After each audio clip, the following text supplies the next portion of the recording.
விசித்திரமான விக்ரமாதித்தன் கதைகள். Welcome to riches mythical stories. நான் உங்கள் ரோஷினி. இளவரசியை மணக்க மறுத்த இளைஞன். ஒரு மந்திரவாதி கேட்டுக்கொண்டதற்கிணங்க காட்டிலிருந்து ஒரு உடலை விக்ரமாதித்தன் சுமந்துக்கிட்டு போகும்போது அந்த உடலுக்குள்ளே இருந்த வேதாளம் விக்ரமாதித்தன் கிட்ட ஒரு கதை சொல்ல ஆரம்பிச்சுதான். இதுதான் அந்த கதை.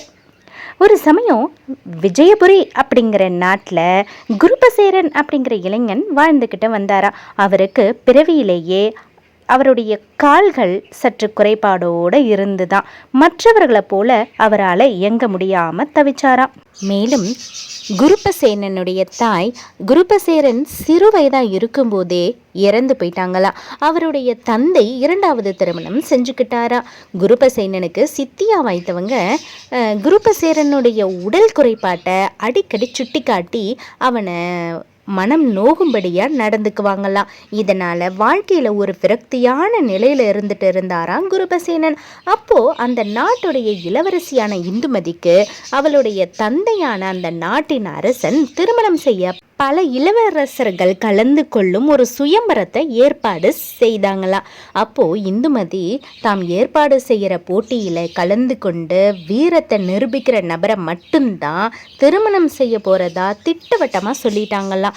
அவங்க சொன்னபடியே ஒரு உயரமான மேடையில் 2 பக்கமும் கூர்மையான கத்திகளுக்கு மத்தியில் சிறு கீறல் கூட படாமல் நடந்து போய் கொஞ்சம் தூரத்தில் இருக்கிற மணல் திட்டின் மீது குதிக்கும் நபரை இளவரசி திருமணம் செஞ்சுக்குவாங்க அப்படின்னு ஒரு அறிக்கையை அறிவித்தாரா.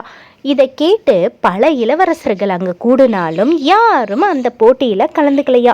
அப்போது அங்கு வந்திருந்த குருபசேனன் நான் இந்த போட்டியில் கலந்துக்கிறேன்னு மன்னர்கிட்ட அனுமதி கேட்டாரா. அவருடைய உடல் குறைபாட்டை கண்டு முதல்ல தயங்கினாலும் அப்புறம் அனுமதி கொடுத்தாராம் மன்னர். அதே நேரத்தில் இந்த போட்டியில் ஒருவேளை குருபசேனன் வெற்றி பெற்றா அவனுக்கு நம்ம மகளை திருமணம் செய்ய வேண்டி வருமே அப்படின்னு கவலையும் பட்டாராம். அப்போது போட்டியில் கலந்து கொண்ட குருபசேனன் இளவரசியின் எதிர்பார்ப்புக்கேற்ற வகையில் வெற்றியும் பெற்றாராம். இதனால் இளவரசி இந்துமதியும் குருபசேனனை மணந்து கொள்றதுக்கு சம்மதம் தெரிவிச்சாலாம். ஆனால் குருபசேனன் அவளை திருமணம் செஞ்சுக்க மறுத்துட்டாராம். போட்டியில் வெற்றி பெற்ற பின் சாதாரண குடியில் பிறந்த குருபசேனனுக்கு அந்த நாட்டின் இளவரசியையே மணந்து கொள்ளும் வாய்ப்பு கிட்டியும் அதை ஏன் மறுத்தான்?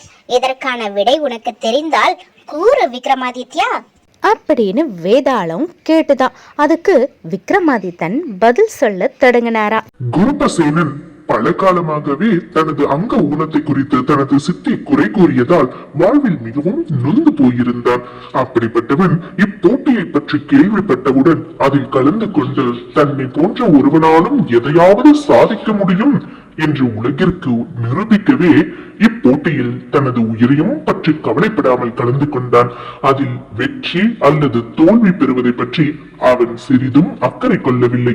அதே நேரத்தில் போட்டியில் வென்று அந்நாட்டின் இளவரசியே அவனை மணக்க சம்மதம் கூறியும் ஒரு நாட்டிற்கு ஆபத்து நேரும் காலத்தில் அதை எதிர்த்து சமாளிக்கக்கூடிய உடல் தகுதி தனக்கு இல்லை என்ற நியாயமான காரணத்தை கூறி அந்த இளவரசியை திருமணம் செய்ய மறுத்தான்.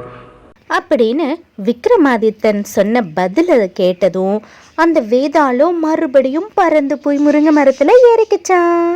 என்ன குழந்தைங்களா, கதை பிடிச்சிருக்கா? உங்களுக்கு கதை பிடிச்சிருந்ததுன்னா உங்களுடைய குட்டி குட்டி ஃப்ரெண்ட்ஸுங்களுக்கும் கதையை ஷேர் பண்ணுங்கள், சேனலை சப்ஸ்கிரைப் பண்ணுங்கள், மறக்காமல் லைக் பண்ணிவிடுங்க. தேங்க்யூ.